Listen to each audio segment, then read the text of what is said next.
back with 3 cards. And the first card we're coming out with on May 9th, from top to bottom, is probably the best card we've ever had.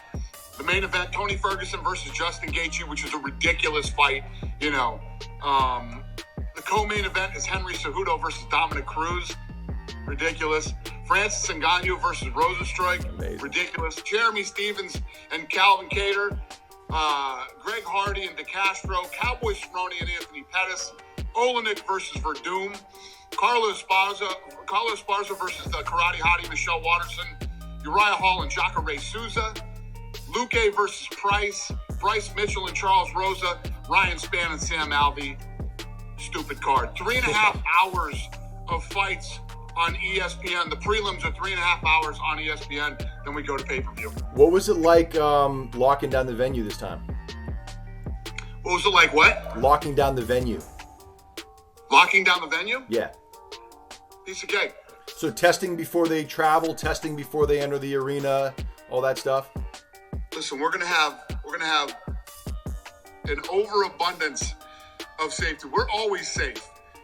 When you look at regular businesses now have to worry about health and safety in a way that they've never had to before.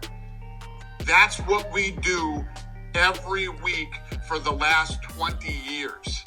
This is nothing new for us. That's what I'm trying to drill into people's brains now, that they don't get, oh, these guys are just gonna know or not.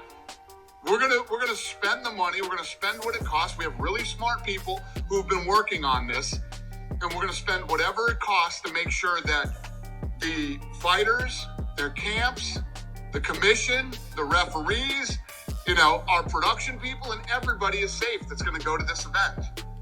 So you can break it down. Are you gonna do this? Are you gonna do that? Are you gonna do this? Yes. The answer is yes. We're gonna do everything. We're gonna do everything, and then we're gonna go even another level above that. I saw that you have connected with Halle Berry to do the All In Challenge. And I saw all the things you guys are going to do. What's it like working with Halle Berry in a way to give back that's so important to so many people? I mean, this is incredible. It doesn't suck. And for a fan to be able to win this package, it's literally the biggest package we've ever done. They're going to sit in a matchmaking meeting, and I'm actually going to let them make a fight. On stage at the weigh-ins, go to dinner with Halle Berry, sit with her at the fight, and hang out. She's one of the sweetest, coolest people on earth, and she's a huge MMA fan, just like whoever's going to win this thing. So you can actually sit there and talk fights with her too. You know what I mean? Yeah. Dinner with Halle Berry. She actually knows what she's talking about when it comes to fights, and you can talk fights with one of the hottest women to ever walk the face of the earth, and all the other shit that we're throwing in there too. What is better than that? What happens? And on top of that, normally we put these auctions on, and it's always rich guys that get it. Like, they have to outbid some other rich guy to get the thing. These, you actually put in, $10, $25.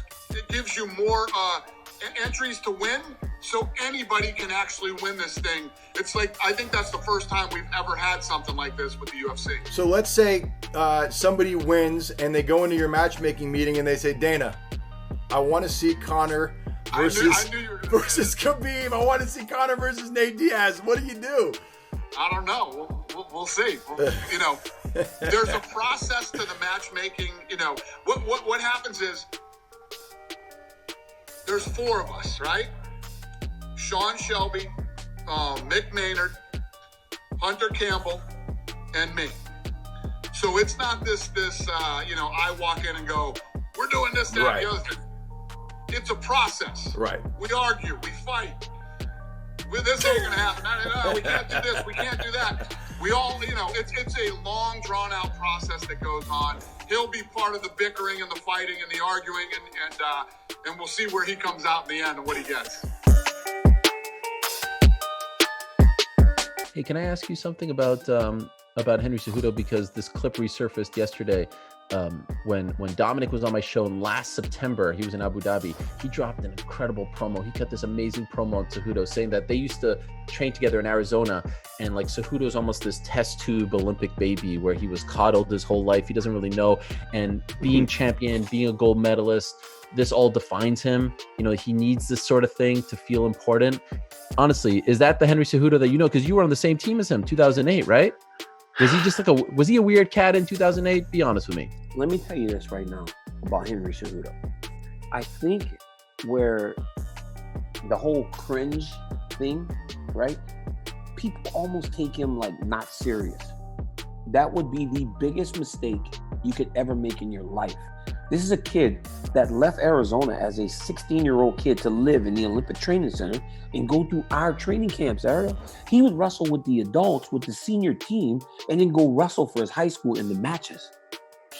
That dude's real, man. Wow. And if Dominic believes that this kid's been coddled or anything like that, that's a problem, because this dude has always been one of the hardest working people I've ever met. Now, with that being said, this cringe thing is a part of an act, right?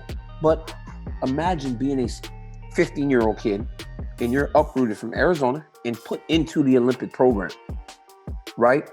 Your high school isn't the same. Your high school experience isn't the same. So all the things that Dominic did, Henry didn't have to do that because he was this kid that was almost a protege that was getting groomed to be an Olympian.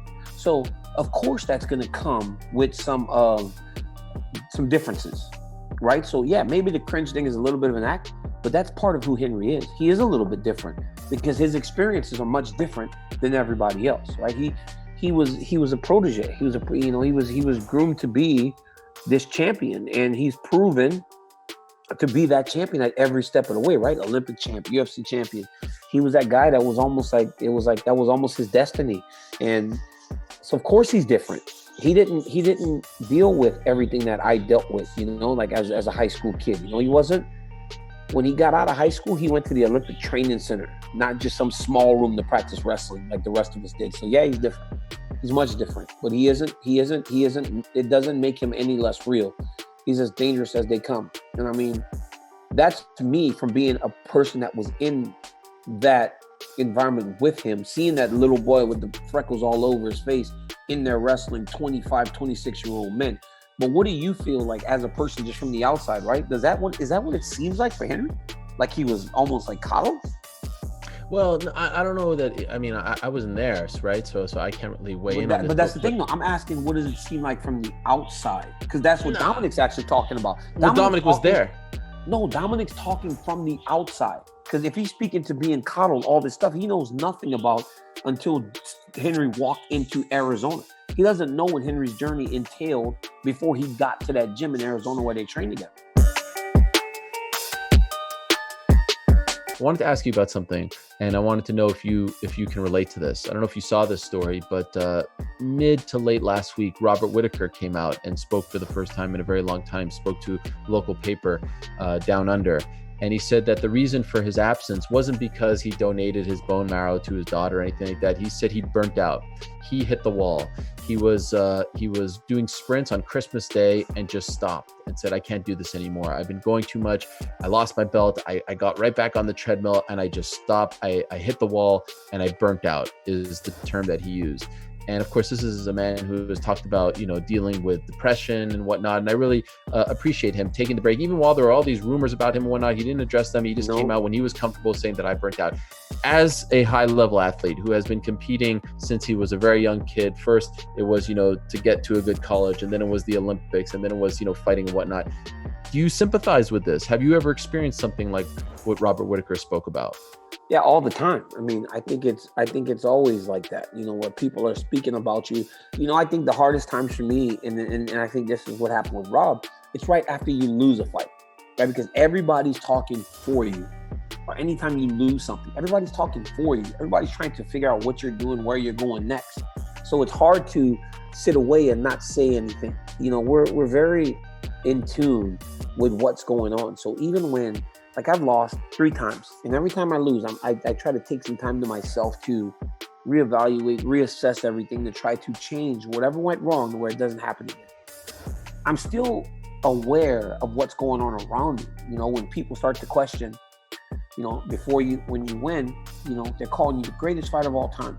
But then when you lose, they start to take all those things away as if what you did prior does not matter. So you still have to stay within yourself and not address everybody or address all those allegations going forward. It's very difficult, but I think that's what happened to Rob, right? He gets beat by Izzy. He's back home. He's like, I'm going to start training to go and prove all these people that are saying these things wrong. And then they're talking about him giving bone marrow and his kid being sick and all these other things that just aren't true. Because no one knows what we're doing on a day-to-day basis, right? We're here and then we're gone. So it took a lot of strength for him to do that in the first place. And then, yeah, you can burn out.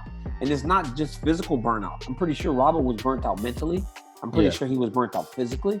I'm pretty sure he just needed some time to like just breathe, right? And it's good that he can do that, you know, and say, you know, I need time. I need to get back to me. And I think athletes have to do that sometimes. And I'm happy for Robert. You know, this guy has had a difficult, it's been difficult for Rob, you know, to become the champ and stay the champ and go through those wars with Romero and just those fights. And, you know, it's good to see him kind of get back to Robert Whittaker and spend some time with his wife, Sophia. I think so, yeah. Yeah, spend some time with his wife and their children and just like let all this other stuff that in the grand scheme of things don't matter affect you and affect your mental health and everything else. So, yeah, good for Rob.